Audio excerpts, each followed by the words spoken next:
Hey guys, and welcome back to this channel. In this video, I'll be showing you guys how you can create a top hat on Dress to Impress. So select these,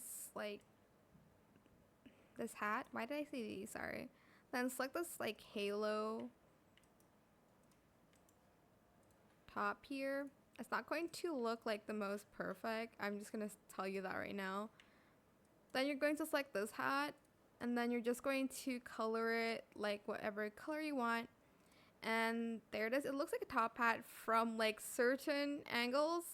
It's definitely taller when you put it at this angle here, but it kind of looks a little bit weird if you kind of zoom into it. But that's how you can create a top hat on Dress to Impress. I know it doesn't go with outfit, but I hope it was helpful for you guys. Don't forget to like, comment, share, and also subscribe to this channel if you haven't done that already. If you have any more questions, just leave it in the comment section down below. I will try my best to answer them all for you guys, and if you found this video helpful, please click the thanks button as well. That is it for this video. Thank you so much for watching. Bye.